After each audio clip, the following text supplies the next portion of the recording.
What up, guys? Welcome back to my YouTube channel. So, I recently went out to go see the new Christopher Nolan film, Oppenheimer, which you already know that this is the true story about Oppenheimer, the man who was responsible for the creation of the atomic bomb that ended World War II, was made out to be the hero and made out to be the villain because he's responsible for creating weapons of mass destruction to destroy ourselves. We have the ability to do so now, and it was a very interesting idea that Christopher Nolan wanted to tell the story. And I'm going to give you my general thoughts in the film. This movie left me very speechless and shocked. It's a great film. It's surprisingly good. Look, I have not been the biggest fan of his recent films like Tenet and Dunkirk, but this is definitely better than those previous two films. And Christopher Nolan did a great job of constructing the story of Oppenheimer, going through his life, and seeing the context of him creating the atomic bomb with a bunch of scientists who had to go out in the middle of nowhere and try to test out the weapon because the United States was at their desperate times. They wanted to get ahead with the Nazis. They definitely wanted to win World War II against the Japanese, and they wanted to make sure that they can create a big weapon that can end all that. And seeing the whole context was so good. This is more of a dialogue-driven story with character study, especially with Oppenheimer. Seeing Cillian Murphy's performance was phenomenal. This is a Oscar nomination for him, especially Robert Downey Jr., which he's not in the marketing much, but he's in the whole movie, and he has a bigger role than you think, and he steals the spotlight. His performance in the film was just outstanding. This is the biggest comeback for Robert Downey Jr. as an actor, now that he's not just constantly just being known as Iron Man. And the way that Christopher Nolan treats the cast members, and just be aware that this cast is very stacked. Even actors that you may not know that they were in the film, and some of them had bigger role than others. And I thought that they were handled perfectly in the movie, and they definitely served a purpose to the story. And they didn't treat them like they're celebrities, like, hey, here's this guy that you may know, here's the other one. Like, no, it did not happen at all. They treat them as actors. They did the best they can how it was written in the script for them, and I thought they did a phenomenal job. The black and white transition, which I love it, don't get me wrong, but was it really quite needed? I think it might have been something to do because it's focusing on Robert Downey Jr.'s perspective, and I think that's probably the reason why he wanted to shoot it in black and white at times, and most of the shots are done in color.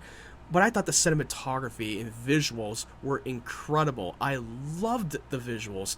I thought that what he did with making it less CGI as possible is something that is Nolan always wanted to do, because he didn't want to be one of those Hollywood direct filmmakers that just need to just use CGI much more to serve the purpose of the story. He wants to use less CGI as possible, but I don't recall that anything in this film was CGI, especially when we get to the scene where they actually test out the atomic weapon, which most of you know that this is a true story, and this is not a spoiler.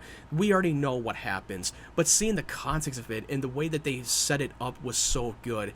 I thought what they did with the atomic blast to try to make it more realistic as possible. And just be clear, most people joke about Nolan using the real atomic weapon, which he did not. What he did was just use visuals to make the explosions more realistic and more practical, to make and that's what he did, and I thought he delivered it, and I thought it was great. It put me on the edge of my seat, especially with the sound design that he did and the music score. It was very loud in my theater because I saw this in Dolby Cinema, and my seat shook, rumbled a lot. When you see a lot of rumbling in this movie, you definitely felt it when you go see it in Dolby Cinema. And I will see it again in IMAX because I want to see how the film was intended to be seen. But I'm not going to be able to see it in a 70mm IMAX theater. I'm just going to go see it in the standard IMAX screen. But this was an interesting experience. But don't expect this to be a blockbuster action flick, because this is not going to be that type of movie that you're expecting than what the trailer was presented. This is a dialogue-driven story, and I thought that was great. And yeah, there were points of the film where it kind of felt a little too long, because you definitely felt the length of the 3-hour runtime. And don't get me wrong, like, I'm all about having longer movies if it definitely serves the story and if it's paced very well and it doesn't drag on for too long. but there were a few scenes I wish they could have trimmed it down a little bit, especially with Florence Pugh's character in the film. Which, don't get me wrong, I thought her performance was outstanding and she acted her ass off. I get that.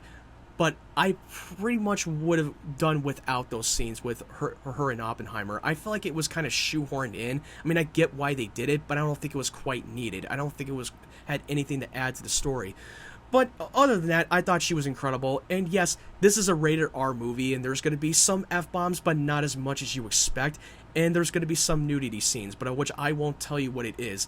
By the time you get to the third act, and just when you thought the movie was over, by the time they succeeded the atomic test, and then now they can take it further by using it on Hiroshima and Nagasaki so that they can end World War II.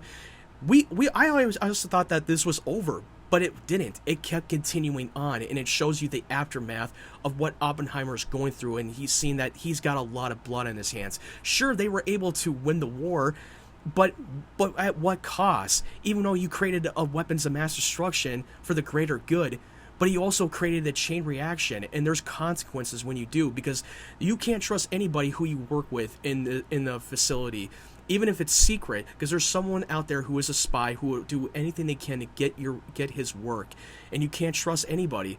And it don't matter how careful you are, because there's always going to be someone out there that will develop those weapons. And the scene with him and Albert Einstein, which Albert Einstein's character is in the film that you saw in the trailer, even though he has limited screen time, but I thought him in Oppenheimer's was incredible. I love that the conversation they had, especially towards the end of the movie. It was terrific. This was a terrific cast. I really bought them as characters, especially with Cillian Murphy. He is incredible. I believed him as Oppenheimer, and I believed a lot of these characters, even though that some of them didn't get a lot of screen time. But there are some actors, like I said before, there are some actors that you did not think that they were going to have a lot of bigger role, but they do. Especially with Josh Harrod, if I remember his name correctly. I'm not sure, but I thought he was fantastic, and I haven't seen him act in a very long time. But seeing him on screen, it was incredible. That was definitely a Oscar-worthy performance. The entire cast is Oscar-worthy performance, especially Emily Blunt, who's playing Oppenheimer's wife. I thought she was incredible. Overall, this is definitely one of the best films of the year, and it's a movie that is a must-see.